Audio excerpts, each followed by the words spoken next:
minasyaitonir rajim. Bismillahirrahmanirrahim. Alhamdulillahi rabbil alamin, arrahmanir rahim, maliki yaumiddin. Iyyaka na'budu wa iyyaka nasta'in. Ihdinas siratal mustaqim. Siratal ladzina an'amta 'alaihim ghairil maghdubi 'alaihim waladdallin. Amin. Alhamdulillahi rabbil alamin. Wassalatu wassalamu ala asyrafil anbiya'i wal mursalin wa ala alihi wa ashabihi ajma'in. Rabbi shrah li sadri wa yassir li amri wahlul 'uqdatam min lisani yafqahu qawli. Subhanaka la ilma lana illa ma 'allamtana innaka antal alimul hakim. Wa la hawla wa la quwwata illa billahil aliyyil azim. Wa la hawla wa la quwwata illa billahil aliyyil azim. Wa la hawla wa la quwwata illa billahil aliyyil azim. Amma ba'd. Yang mulia Tuan Imam, pengurusi masjid dan seluruh ahli jawatan kuasa, tuan-tuan haji, perempuan hajah, para ustaz, ustazah, muslimin dan muslimat, hadirin sidang jemaah yang dirahmati Allah Ta'ala sekalian. Alhamdulillah, kita panjatkan setinggi-tinggi kesyukuran kepada Allah Subhanahu wa Ta'ala, kerana dengan limpahan rahmat dan kurniaan daripadanya, kita berpeluang untuk sama-sama hadir pada malam yang berbahagia ini bagi mendirikan solat fardu maghrib secara berjemaah dan mengikuti kuliah maghrib bulanan setiap hari Rabu yang ketiga pada setiap bulan, untuk sama-sama kita mengikuti pengajian sirah Nabi sallallahu alaihi wasallam menggunakan kitab As-Siratun Nabawiyah Durusun wa Ibar, sirah Nabi, pengajaran dan pedoman, yang dikarang oleh almarhum Dr. Mustafa As-Sibai rahimahullah. Tuan-tuan sidang jemaah sekalian, malam ni kita akan habiskan pengajaran daripada keseluruhan peperangan-peperangan yang dipimpin oleh Nabi sallallahu alaihi wasallam. Sebagaimana yang telah saya sebut pada pertemuan-pertemuan pada bulan-bulan yang lepas, ayat pensyariatan perang itu turun bila Nabi berhijrah ke Madinah. Maka daripada situlah bermulanya peperangan besar, iaitu perang Badar pada tahun kedua hijrah, dan berakhir dengan perang Tabuk pada tahun ke-9 hijrah. Dalam kitab kita ini, kita hanya bincangkan peperangan yang dipimpin oleh Nabi sallallahu alaihi wasallam sahaja. Kita tidak bincang peperangan yang dipimpin oleh para sahabat kerana jumlahnya terlalu banyak. Maka sebab tu dalam kitab sirah, ulama-ulama membezakan peperangan yang dipimpin oleh Nabi dengan peperangan yang dipimpin oleh para sahabat. Biasanya perang yang dipimpin oleh Nabi ini peperangan-peperangan yang besar, perang Badar, Uhud, Ahzab dan sebagainya, sehinggalah berakhir dengan perang Tabuk. Maka perang-perang besar yang dipimpin oleh Nabi ini dalam bahasa Arabnya disebut sebagai ghazwah, dan perang-perang kecil yang dipimpin oleh sahabat tidak disertai oleh Nabi disebut sebagai sariyah. Jadi dalam kitab kita ni kita hanya bincang ghazwah sahaja. Daripada lebih 20 ghazwah, 28 ghazwah yang dipimpin oleh Nabi, pengarang kitab kita ni hanya masukkan 11 sahaja. Ya. Adapun sariyah jumlahnya terlalu banyak, kita tak bahas langsung dalam kitab kita ni.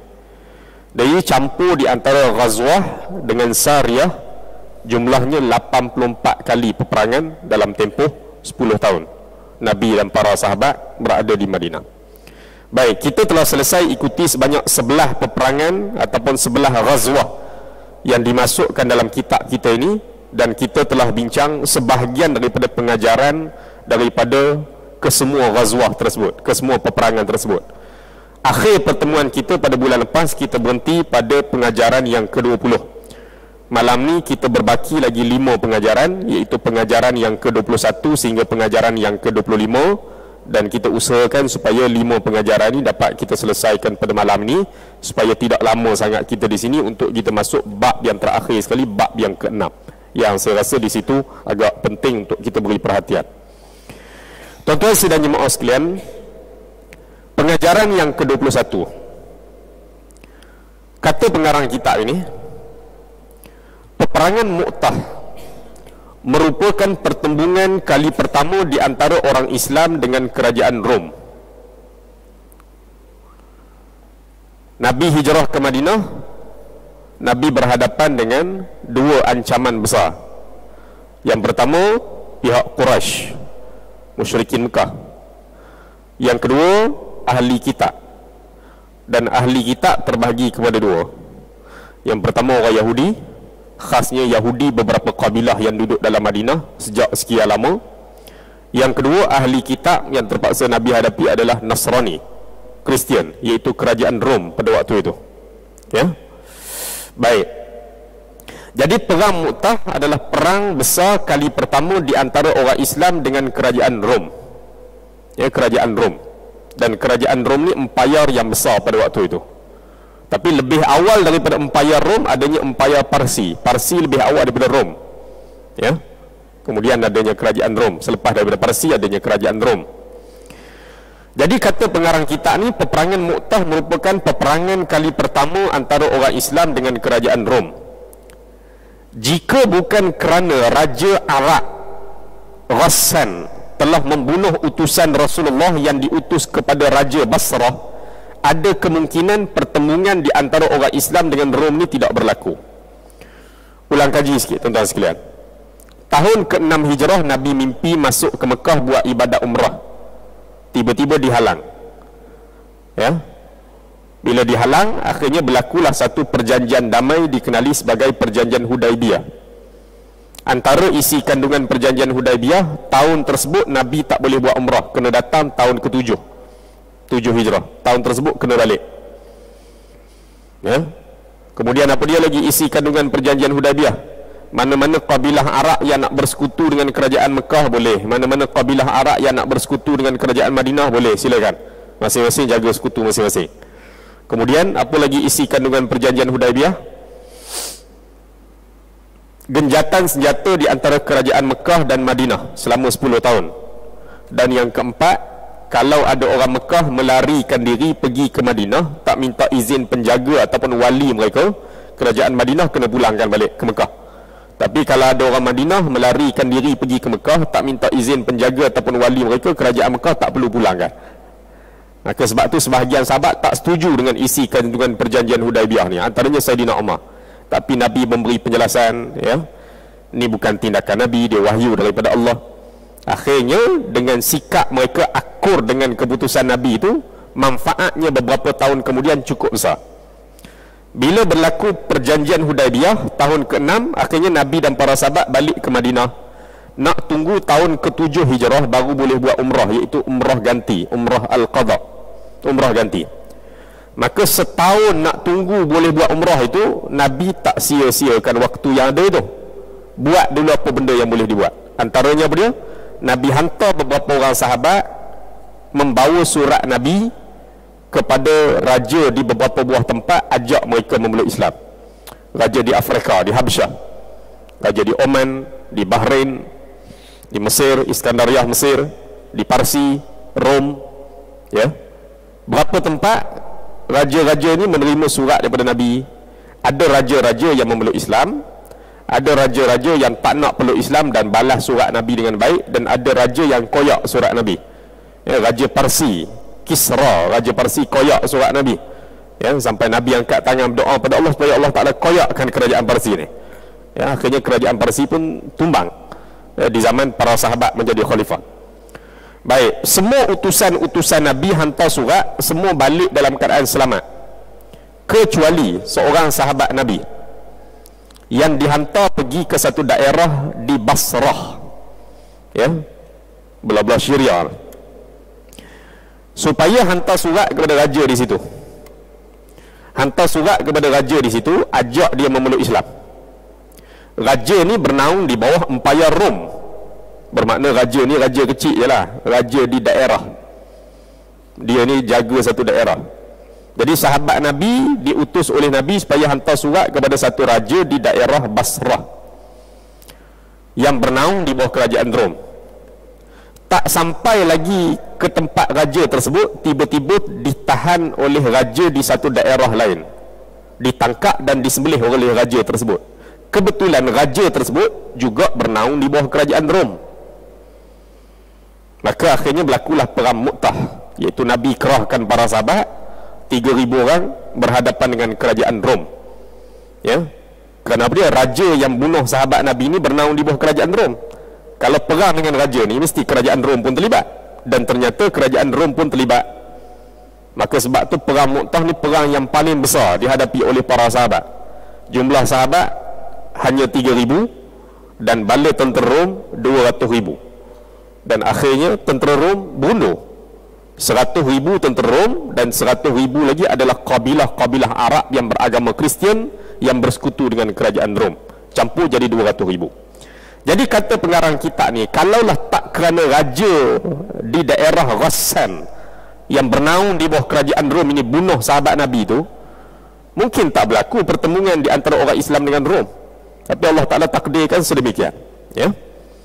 Walau bagaimanapun, pembunuhan utusan Nabi kepada Raja Basrah ini dianggap sebagai satu perbuatan menceroboh oleh semua syariat agama, di samping menunjukkan tiadanya semangat kejiranan yang baik.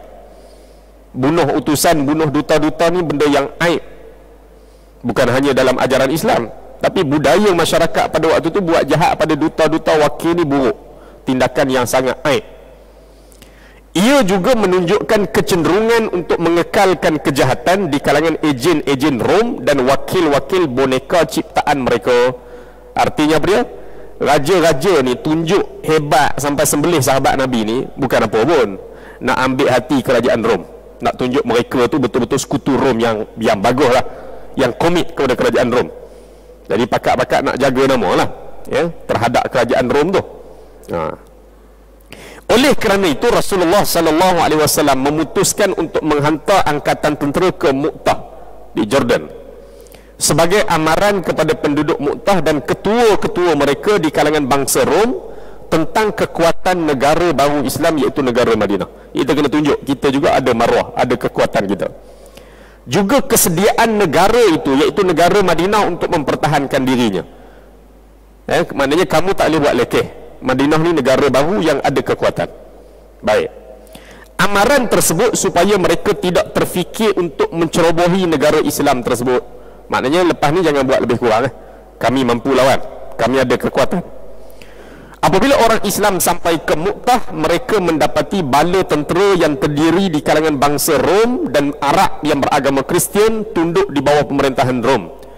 Ahli sejarah menganggarkan bilangan mereka seramai 200,000 orang, ya, 100,000 tentera Rom dan 100,000 orang Arab yang beragama Kristian sekutu kerajaan Rom. Perang ni siapa dia pimpin? Perang ni yang pimpin adalah saudara lelaki, iaitu adik kepada Hercules. Hercules ni raja Rom, empayar Rom dipegang oleh Hercules. Dalam perang Mu'tah ni panglima perangnya adik kepada Hercules. Mereka berpengkalan di satu tempat bernama Ma'ab yang terletak berhampiran dengan Amman, Jordan pada hari ini. Bala tentera ini memperkuatkan lagi ramalan Rasulullah sallallahu alaihi wasallam berkenaan tekad kerajaan Rom untuk memerangi dan menghapuskan negara baru Islam. Nabi sudah sebut sebelum itu, ya, kesediaan, kesanggupan kerajaan Rom untuk hadapi Madinah ni Nabi pernah ramalkan sebelum itu, pernah sebut sebelum itu. Jadi bila pergi itu tengok 200,000 tu, maknanya apa yang disebut oleh Nabi sebelum ni sungguh. Mereka ni memang bersiap nak hadapi Madinah sungguh-sungguh, ya, dengan jumlah seramai itu. Ini kerana mereka bimbang tertegaknya sebuah negara Arab yang berdaulat di semenanjung tanah Arab. Negara berdaulat ni maksudnya negara yang tak ada orang lain kontrol. Kita berdiri teguh sendiri, ya. Kalau orang lain kontrol kita, kawal kita, tu negara yang tidak ada kedaulatan. Ia menjadi amaran berakhirnya penjajahan mereka ke atas negara tersebut. Artinya apa dia? Dulu Madinah ni pun, sebelum Nabi berhijrah ke Madinah dulu ni pun, siapa dia duduk di Madinah? Selain daripada kabilah Aus dan Khazraj, adanya orang Yahudi, Yahudi Bani Quraizah, Yahudi Bani Nadir, Yahudi Bani Mustalik, banyaklah. Bila Nabi berhijrah ke Madinah, akhirnya Rom tak dapat lagi nak kontrol Madinah. Dulu Madinah ni pun tunduk pada Rom juga. Jadi bila sudah tertegak kerajaan baru ni, Rom kena ingat sekarang Madinah berdiri sendiri sebagai negara yang berdaulat. Tak boleh lagi sesuka hati kamu nak buat lebih kurang kepada Madinah. Ia juga menjadi amaran tamatnya perhambaan mereka terhadap Arab yang tinggal bersempadan negara mereka dan berhampiran dengan Hijaz. Dulu mereka orang Arab ni duduk di bawah tapak kaki Rom lah. Apa benda mereka nak buat, suka hati mereka lah. Hari ni tak lagi, Ya, bila ada kerajaan Madinah, tak boleh lagi kamu buat sesuka hati. Ya, ni kerajaan baru yang menjadi saingan kepada kamu. Kamu kena hati-hati. Ya, baik. Sebab tu bila sebut Empayar Rom ni meliputi beberapa buah negara yang ada pada hari ini. Syria, Palestin, Jordan, Lebanon. Artinya situ kawasan orang Arab yang mereka dulu pernah tunduk di bawah Empayar Rom bila Rom kuasai tempat itu. Demikianlah latar belakang bermulanya pertempuran antara orang Islam dengan kerajaan Rom. Baik, 21. Pengajaran yang berikutnya, pengajaran yang ke-22. Perang Tabuk. Perang Tabuk ataupun disebut sebagai peperangan Al-Usrah. Usrah bermula dengan huruf Ain. Kalau huruf Alif di depan makna dia lain. Usrah huruf Alif depan tu maknanya keluarga. Ni Usrah Ain. Usrah maknanya kepayahan ataupun susah. Perang Tabuk berlaku pada tahun ke-9 Hijrah. Disebut juga peperangan Al-Usrah, perang yang payah. Sebab apa payah? Kita bincang dah sebelum ni waktu kita baca tentang perang Tabuk. Ya. Payahnya pertama musim tu musim panas. Cuaca panas tu. Ya, bekalan makanan senjata pun tak cukup. Yang keduanya, kebun-kebun buah tengah masak. Kalau pergi ke Tabuk, siapa dia nak tengok kebun buah tengah masak? Dan yang paling pentingnya, kenapa perang Tabuk disebut sebagai peperangan Al-Usrah? Jarak perjalanan daripada Madinah ke Tabuk sangat jauh, iaitu 632 km. Jauh, bukan zaman ada jalan raya ataupun kenderaan seperti hari ini. Ya, 632 km, jauh. Ya, jadi orang yang Nabi ajak ni, kalau tak kerana keimanan, tak pergilah ke Tabuk. Orang akan fikir panjang, jauh ni nak pergi ni, bukan masa 2-3 minggu ni. Ya, baik. Jadi dia kata peperangan Tabuk ataupun peperangan Al-Usrah merupakan tanda-tanda yang jelas bagaimana peranan iman yang benar terhadap jiwa orang mukmin. Kalau tak kerana peranan iman dalam jiwa ni, tak akan pergi punya. Jauh punya cerita ni. Ya, baik. Iman tersebut membakar keazaman mereka untuk berperang dan mendorong tangan-tangan mereka untuk menghulurkan harta. Akhirnya kerana iman tersebutlah Nabi kempen sahabat-sahabat, siapa dia orang kaya tolong keluarkan harta begini-begini, macam-macam lah. Ya, sebelum ni kita bincang, Abu Bakar keluarkan banyak mana, Osman, Abdul Rahman bin Auf, masing-masing keluar. Bahkan ada sahabat-sahabat yang miskin datang jumpa Nabi, merayu kepada Nabi nak ikut, tapi kami tak ada kenderaan. Nabi kata, aku pun tak ada kenderaan nak bagi pada kamu. Akhirnya mereka balik dalam keadaan mengalirkan air mata kerana nak pergi, tak ada kenderaan nak pergi ke Tabuk, menangis. Menangis ni kerana apa? Kerana keimanan. Tak nak tengok orang lain bersusah payah, berpeluh, bertukur lumuh, kita rehat di rumah. Akhirnya balik menangis. Ya, nak sumbang harta, tiba-tiba tak ada harta nak bagi, menangis mereka balik. Iman juga menimbulkan kemanisan jiwa untuk menempuh cuaca panas, kesulitan dan kepenatan demi jalan Allah dan mengejar keredaan Allah. Oleh itu apabila 3 orang mukmin, 3 sahabat Nabi yang memiliki keimanan yang benar tiba-tiba tercicir juga, tak keluar pergi perang Tabuk tanpa keuzuran apa pun, maka Rasulullah sallallahu alaihi wasallam memerintahkan supaya mereka di pulau. Ya. 3 ni bukan orang munafik. Orang munafik awal lagi jumpa Nabi, wahai Rasulullah, kami bukan tak nak pergi, ni kebun kami tak ada orang nak jaga ni, rumah kami nak tinggal kat siapa, tak ada orang nak tengok rumah. Orang munafik awal lagi jumpa Nabi minta kebenaran, tak nak pergi.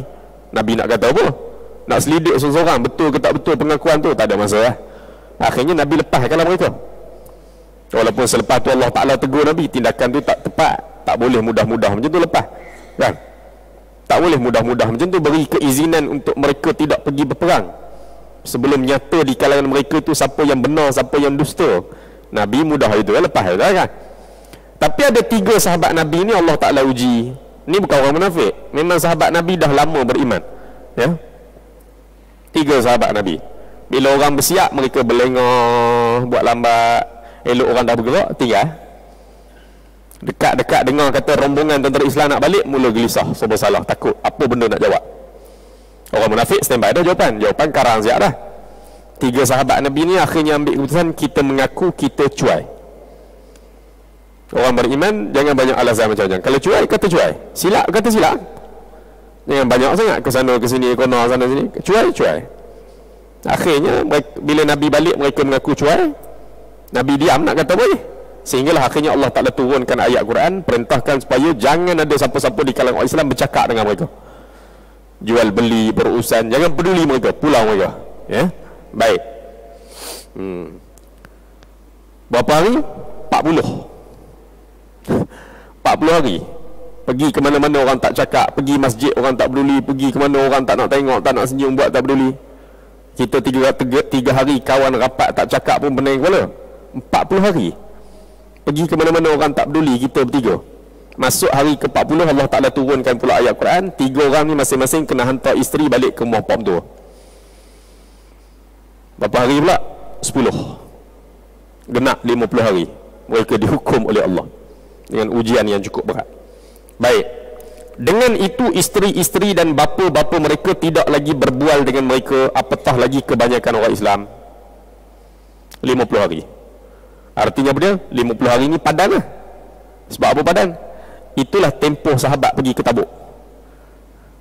Itulah tempoh sahabat pergi ke Tabuk. Ya, 15 hari pergi, 15 hari balik, 30 hari. 20 hari duduk di Tabuk.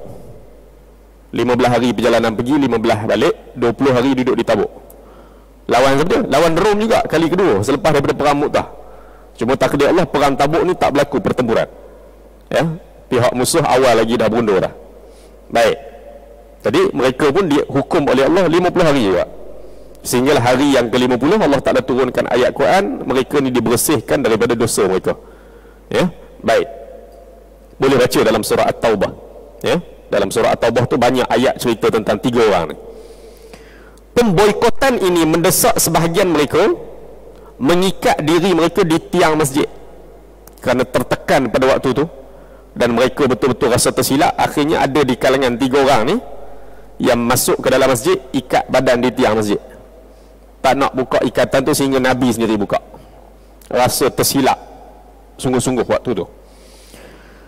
Yang lain pula mengurungkan diri di rumah, nak keluar nak cakap dengan siapa? Pergi kedai tak ada orang berurusan, tengah jalan orang tak peduli. Sehinggalah Allah menerima taubat mereka, iaitu setelah orang Islam mempelajari satu pengajaran yang cukup mendalam tentang sesiapa yang tercicir daripada menunaikan kewajipan tanpa sebarang alasan. Ini hukumannya. Bila semua orang Islam sudah dapat pengajaran, tengok bagaimana 3 orang ni kena, selesai orang Islam semua dapat pengajaran, faham beratnya perbuatan tak pergi perang dengan sengaja tanpa keuzuran ni.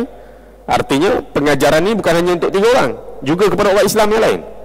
Genap 50 hari, selesai orang Islam pun dapat pengajaran, 3 orang ni pun dapat pengajaran, taubat mereka ikhlas sungguh-sungguh, Allah turunkan ayat, bersihkan dosa mereka. Artinya apa dia? Taubat 3 orang ni memang ikhlas sungguh. Buktinya tuan-tuan boleh rujuk dalam kitab-kitab sirah yang lain. Dalam tempoh mereka di boykot ni, ada seorang raja ambil kesempatan hantar surat kepada 3 orang ni. Kata raja ni, aku dengar Muhammad dan sahabat-sahabat di pulau kamu, kalau datang ke kami takkan buat macam tu kepada orang yang bersama dengan kami. Raja ni kafir lah, ya, raja daripada satu daerah, saya lupa, daerah Ghassan kalau tak silap. Dia hantar surat, pandai dia ambil kesempatan. Dia kata kalau datang pada kami akan bela kamu, jaga kamu, pelihara kamu. Tak buat macam sahabat-sahabat kamu buat macam ni, tak patut mereka buat macam ni. Kalau orang yang tidak ada keimanan terima surat, tiba-tiba ada orang pujuk nak berkawan, janji tawar macam-macam, pergi lah. Kan, berapa puluh hari orang tak bercakap kita ni, baik pergi makan free kan, silap-silap macam-macam benda orang nak bagi tu. 3 sahabat Nabi ni ikhlas sungguh dalam keimanan mereka. Dapat surat ni, bila baca mereka koyakkan surat tersebut, jaga sungguh supaya tak berubah ni apa yang mereka pegang selama ni. Alasan yang ada pada mereka ni hanyalah mengutamakan kerehatan daripada berpenat lelah dan memilih naungan yang teduh daripada kepanasan juga keterikan matahari. Akhirnya bersiap lambat, orang dah pergi terlepas. Baik, ya, pengajaran yang ke-22. Pengajaran yang ke-23, tuan-tuan sekalian, dalam peperangan untuk membuka kota Mekah ataupun disebut sebagai Fathu Makkah yang berlaku pada bulan Ramadan tahun ke-8 Hijrah, terkandung pengajaran dan pedoman yang tidak dapat dihuraikan dalam helaian halaman muka surat yang sedikit ini, kata pengarang kita ni. Kerana dia Pembukaan kota Mekah tu pengajaran cukup banyak, berpuluh-puluh pengajaran tuan-tuan boleh selongkar daripada pembukaan kota Mekah pada bulan Ramadan tahun ke-8 Hijrah. Dalam peristiwa ini kita dapati bagaimana tabiat Rasulullah sallallahu alaihi wasallam sebagai pendakwah yang tidak mempunyai apa-apa perasaan benci dendam terhadap orang yang pernah menentang dia selama 21 tahun. Nabi berdakwah di Mekah 13 tahun, kemudian Nabi berhijrah 1, 2, 3, 4, 5, 6, 7 sampai tahun ke-8 Hijrah. Tahun ke-8 Hijrah Nabi balik semula ke Mekah. Itu namanya pembukaan kota Mekah. 21 tahun mereka bermusuh dengan Nabi. 13 tahun waktu Nabi duduk di Mekah dan 8 tahun lagi waktu Nabi duduk di Madinah sampai tahun ke-8 Hijrah. Baginda telah menabur jasa kepada mereka setelah bertarung dengan mereka selama 21 tahun. Setelah mereka melakukan segala cara untuk menghapuskan Nabi dan para sahabat, para pengikutnya. Namun bila Nabi berjaya tewaskan mereka, akhirnya orang Mekah pun tunduk serah diri, dapat menakluki ibu kota mereka itu, Mekah itu, ibu kota keberhalaan mereka itu. Baginda hanya memohon keampunan Allah bagi pihak mereka dan membebaskan mereka. Nabi masuk ke Mekah waktu pembukaan kota Mekah. Perang banyak Nabi maklum awal tempat mana nak pergi supaya sahabat-sahabat dapat buat persiapan elok-elok, termasuk perang Tabuk. Tempat jauh maklum awal-awal lah. Tak ada duit cari duit, tak ada kenderaan cari kenderaan. Pembukaan kota Mekah Nabi suruh bersiap awal tempat mana nak pergi, Nabi maklum lewat supaya maklumat tak sempat capai kepada pihak Quraisy. Kalau awal sampai maklumat pada mereka, mereka bersiap awal. Bila mereka bersiap, akan berlaku peperangan di tanah suci Mekah. Nabi tak nak berlaku peperangan. Bila berlaku peperangan, darah akan mengalir di tanah suci. Daging-daging, cebisan-cebisan daging akan tumpah di atas tanah suci ni. Nabi nak elakkan benda ni. Nabi pecahkan pasukan tentera Islam 10,000 tu kepada 5 kumpulan, masuk Mekah daripada pelbagai penjuru. Jangan angkat senjata selagi mana orang Mekah tak angkat senjata. Ini arahan. Ya. Akhirnya semua sahabat masuk ke Mekah dalam keadaan tidak berlaku serangan, kecuali satu saja kumpulan yang diserang, iaitu kumpulan yang dipimpin oleh Khalid Al-Walid. Itu saja sedikit ada berlaku sedikit serangan. Yang lain semua masuk dalam keadaan aman, damai. Nabi tawaf keliling Kaabah beberapa kali. Nabi semayang sunat 2 rakaat. Nabi hapuskan berhala-berhala di keliling Kaabah. Akhirnya Nabi berdiri, Nabi sampaikan ucapan kepada penduduk Mekah yang telah kita bincangkan sebelum ni panjang lebar. Nabi tanya kepada orang Mekah, kamu rasa hari ni apa yang aku nak buat pada kamu? Menyeruk ketakutan dalam masjid, dalam rumah Abu Sufyan. Kan Nabi masuk ke Mekah, Nabi buat pengumuman, siapa nak selamat duduk dalam masjid, nak selamat duduk dalam rumah dia kunci pintu, siapa nak selamat masuk rumah Abu Sufyan. Abu Sufyan baru saja memeluk Islam. Nabi bergerak daripada Madinah nak masuk ke kota Mekah, dia kelang kabut. Kerana dia banyak perjanjian di antara Madinah dengan Mekah dilanggar oleh kerajaan Mekah. Waktu tu Abu Sufyan lah pimpin. Dengar kata Nabi bergerak nak masuk ke Mekah, Abu Sufyan cepat-cepat keluar daripada Mekah, jumpa rombongan Nabi tengah jalan, memeluk Islam. Abbas, bapa saudara Nabi, cadangkan kepada Nabi, wahai Rasulullah, Abu Sufyan ni orang yang suka bila nama dia disebut, suka sangat pujian. Jadi kamu buatlah sesuatu yang dia rasa boleh hargai, dia rasa boleh bangga. Maka sebab tu bila Nabi masuk ke Mekah, Nabi kata siapa nak selamat duduk masjid, dia aman. Siapa nak selamat masuk rumah dia, kunci pintu, dia aman. Dan siapa nak selamat masuk rumah Abu Sufyan, dia aman. Jadi Abu Sufyan rasa lain macam. Padahal tentera Islam datang ni 10,000, dia tetap ada kekuasaan apa dah. Itu cara Nabi menghargai tokoh-tokoh tempatan. Dalam urusan dakwah, strateginya kena seperti itu. Baik, ya. Akhirnya orang Mekah dalam keadaan terdesak, pakat-pakat puji Nabi, wahai Muhammad, kamu ni anak orang baik, keturunan orang baik-baik, tentu kamu pun akan hukum kami hukuman yang baik-baik. Akhirnya Nabi diam. Lalu Nabi meneruskan ucapan. Nabi kata beliau, hari ini aku akan ucapkan kepada kamu sebagaimana saudaraku Yusuf pernah ucapkan kepada abang-abangnya yang pernah buang dia dalam perigi. Ya. Sebahagian ulama sebut jumpa semula waktu Nabi Yusuf jadi raja tu 40 tahun kemudian. Kata Ibrahim bin Adham 80 tahun kemudian baru jumpa dengan adik yang akhirnya jadi raja setelah mereka buang dalam perigi. Pakak minta maaf, malu. Nabi Yusuf kata, pada hari ini kamu tidak dipersalahkan, tidak akan ditempelak terhadap perbuatan yang lepas. Yang lepas, cerita lepas, Allah Maha Pengampun, Maha Penyayang. Nabi ulang sekali lagi kepada orang Mekah, hari ini aku akan ucap pada kamu sebagaimana Yusuf pernah ucapkan pada saudara-saudaranya. Hari ini kamu semua dibebaskan.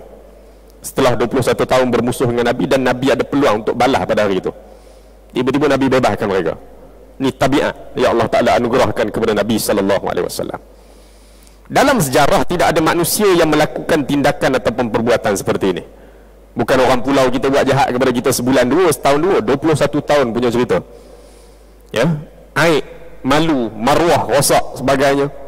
Sahabat-sahabat, adik-beradik terbunuh dan sebagainya. Boleh, 21 tahun. Namun ia dilakukan oleh seorang Rasul yang mulia. Nabi tidak inginkan jawatan raja atau kekuasaan daripada seruan dakwahnya. Bahkan Allah mengkehendaki Nabi untuk berperanan sebagai penunjuk hidayah dan pembuka hati juga akal manusia. Oleh kerana itu baginda memasuki Mekah dalam keadaan khusyuk, merendah diri dan bersyukur kepada Allah. Bila tidak berlaku sebarang serangan, akhirnya Nabi tunduk di atas tunggangan Nabi sehingga dahi Nabi hampir-hampir menyentuh pelana di atas tunggangan itu. Tanda syukur kepada Allah dengan pembukaan kota Mekah. Bukan kerana nak masuk ke Mekah, nanti orang Mekah nak angkat jadi raja. Dengan mereka tunduk, akhirnya inilah ruang Allah Ta'ala nak beri hidayah pada mereka. Akhirnya berbondong-bondong memeluk Islam. Itu tujuannya. Baginda tidak angkuh sebagaimana keangkuhan yang dilakukan oleh tokoh-tokoh agung yang menakluki mana-mana negara. Daripada dulu ataupun hari ini. Penjajah masuk, tak akan tunduk kepala. Mesti angkat kepala. Tunjuk kita ni hebat. Baik Portugisnya, Belandanya, Inggerisnya. Baik. Ini tabiat yang ada pada Nabi SAW yang patut dipelajari oleh kita. Ya. Yang ke-24, pengajaran yang ke-24 tuan-tuan sekalian. Tindakan yang dilakukan oleh Rasulullah SAW terhadap penduduk Mekah mempunyai hikmah-hikmah lain yang cukup banyak. Allah telah mengetahui bahawa orang Arab ini akan menjadi pembawa risalahnya kepada alam semesta ni. Allah Ta'ala tahu. Orang Arab ni dia ada kekuatan. Allah Ta'ala tahu. Oleh kerana itu Allah Ta'ala mengekalkan nyawa penduduk Mekah daripada dihukum. Padahal Nabi ada ruang untuk balas. Ya, Allah Ta'ala anugerahkan kepada Nabi sifat itu, maafkan mereka. Kerana mereka ni penting, aset besar untuk masa depan. Maka Allah Ta'ala selamatkan nyawa penduduk Mekah yang merupakan pemimpin-pemimpin Arab agar mereka menganut agama Allah ini. Selanjutnya mereka inilah nanti satu waktu akan berangkat membawa risalah, petunjuk dan nur hidayah kepada bangsa di seluruh dunia. Mereka inilah yang nanti akan menyumbangkan nyawa, kerehatan mereka, jiwa mereka untuk menyelamatkan bangsa-bangsa ini daripada buta petunjuk, juga mengeluarkan mereka daripada kegelapan, kesesatan dan kepada cahaya kebenaran. Maka soal Abu Sufyan masuk Islam ikhlas ke tak ikhlas, itu urusan dia. Tapi akhirnya terbukti dia mati sebagai seorang yang beriman dan sumbangannya untuk Islam cukup besar. Khalid Al-Walid masuk Islam dalam keadaan tersepit ke, takut ke, ikhlas ke tak ikhlas, itu urusan dia dengan Tuhan. Tapi ternyata di akhirnya mereka mati dalam keadaan sumbangan cukup besar. Maka sebab tu istilah orang baru, orang lama ni kadang-kadang tak berapa bagus pun. Dia ni orang baru, bukan tahu apa. Dia baru tak baru ni akhirnya apa dia? Pengakhiran. Aku lama dah terlibat, aku lama dah pegang organisasi, aku lama dah pegang jawatan. Dah. Nabi kata innamal a'mal bil khawatim. Sesungguhnya amalan tu dihitung pada pengakhiran. Pada pengakhiran. Abu Hurairah masuk Islam lewat. Bukan di Mekah waktu Nabi duduk di Madinah. Tapi dia di antara sahabat Nabi yang banyak duduk dalam majlis Nabi dan banyak meriwayatkan hadis Nabi, beribu-ribu hadis Nabi. Kerana dia sedar dia orang lewat, maka persiapan orang lewat kena laju sikit pada orang lain. Ada orang dia rasa dia lama dah, akhirnya tak ngaji masjid tak bagi, dia rasa lama dah. Dia rasa lama dah lah, orang bagi hak muda-muda pula. Sampai sudah tak mengaji dah. Dia rasa dia dah lama. Ada orang yang lewat, Allah Ta'ala beri petunjuk. Akhirnya kerana dia sedar dia lewat, dia berubah sungguh-sungguh di saat baki-baki akhir hidup itu. Ini yang penting. Ya, baik. Akhirnya orang Mekah yang bermusuh dengan Nabi 21 tahun itulah pergi ke ceruk merata dunia, sebarkan agama ini. Sampailah ke tempat kita pada hari ini. Ya. Pengajaran yang terakhir sekali, pengajaran yang ke-25. Pengajaran terakhir daripada pembukaan kota Mekah dan peperangan-peperangan lain yang dipimpin oleh Nabi SAW adalah pengajaran berkaitan dengan kemenangan itu datang daripada Allah. Kemenangan itu datang daripada Allah. Nasrun minallah. Kemenangan ini berlaku dalam tempoh begitu singkat yang tidak dapat digambarkan oleh akal.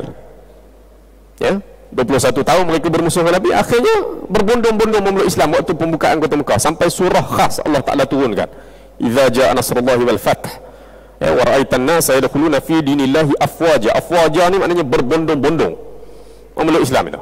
Baik, Ini antara bukti paling besar yang menunjukkan Muhammad sallallahu alaihi wasallam itu benar-benar seorang utusan Allah. Dia bukan nabi palsu. Dia betul-betul utusan yang dilantik oleh Allah. Kalau tak, takkan dapat anugerah seperti itu. Tempoh yang cukup singkat, tiba-tiba akhirnya manusia diberi hidayah yang cukup luar biasa. Ia juga menunjukkan Islam merupakan seruan Allah yang pasti akan dibantu oleh Allah sendiri. Allah membantu dakwah Islam, para pendakwah, orang-orang beriman dan pembawa panji-panjinya. Allah itu jugalah tidak akan membiarkan dakwah itu, dakwah yang benar itu menjadi rahmat dan cahaya penyuluh kehidupan begitu saja. Ya, Islam ni datang daripada Allah, dakwah Islam ni pun datang daripada Allah. Takkan Allah Ta'ala akan biarkan Islam dan dakwah terhadapnya ini terbiar begitu saja. Ya. Allah merupakan Tuhan yang maha benar, lagi maha pemurah, lagi maha mengasihani. Rahmatnya meliputi semua perkara. Allah juga penyinar kepada langit dan bumi. Siapakah yang dapat memadamkan cahaya hidayah Allah ini? Bagaimanakah Allah boleh meredai benda batil menang, menewaskan kebenaran dalam pertarungan penamat? Takkan Allah Ta'ala redha benda batil menang? Atau Allah Ta'ala meredai keganasan berlaku, kekerasan berlaku, kerosakan mendapat kejayaan, akhirnya boleh mengalahkan sifat belas dan kebaikan? Takkan Allah Ta'ala nak nampak kezaliman berlaku? Takkan tak nampak kebatilan berlaku? Allah Ta'ala tak peduli, tak ambil tahu. Walaupun begitu, Nabi sallallahu alaihi wasallam dan orang Islam juga mendapat kecederaan, antaranya dalam perang Uhud dan perang Hunain. Itu pun kerana ada tindakan beberapa seorang sahabat yang tak dengar arahan supaya jangan turun dari bukit Uhud. Perang Hunain pun seperti itu. Artinya kalau tak kerana perang Uhud dan perang Hunain ini, keseluruhan perang yang dipimpin oleh Nabi dan para sahabat mencapai kemenangan. Sebahagian mereka pula ada yang diberi anugerah syahid. Ini kerana dalam dakwah pasti berlaku ujian, kecederaan dan korban. Itu pasti ada. Sebagaimana firman Allah, wala yansurannallah may yansuruh innallaha laqawiyyun aziz. Dan sesungguhnya Allah akan menolong sesiapa yang menolong agamanya, yakni Islam. Dan sesungguhnya Allah maha berkuasa lagi maha kuasa. Surah Al-Hajj. Allah maha kuat lagi maha berkuasa. Surah Al-Hajj ayat 40. Cuma bagaimana bantuan Allah terpulang, bukan sebagaimana yang kita kehendaki. Ya, Firaun mati dalam laut, Namrud mati kerana nyamuk. Ada bantuan datang dengan pertolongan malaikat. Bantuan daripada Allah terpulang. Apa yang Allah Ta'ala rasa sesuai untuk kita pada waktu itu. Tuan-tuan sidang jemaah sekalian, ini sebanyak 25 pengajaran yang telah kita ikuti sebelum ini dan sehinggalah malam ini. 25 pengajaran daripada 11 peperangan yang telah dimasukkan dalam kitab kita ni. InsyaAllah dalam pertemuan yang akan datang kita akan masuk bab terakhir sekali.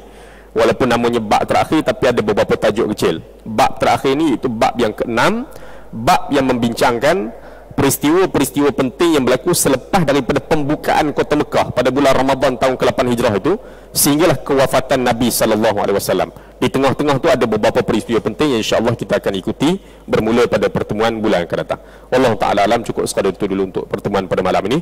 Aqul qouli hadza wa astaghfirullahal azim li wa lakum wa lisairil muslimina wal muslimat fastaghfiruhu innahu huwal ghafurur rahim. Assalamualaikum warahmatullahi taala wabarakatuh. Tuan-tuan yang menyumbang untuk tabung kemanusiaan MAPIM silakan. Kemudian ada sikit jualan di luar tu silakan. Subhanakallah bihamdika asyhadu an la ilaha illa anta astaghfiruka wa atubu ilaik. Bismillahirrahmanirrahim. Al-'asr innal insana lafi khusr illa alladziina aamanu was solihati wa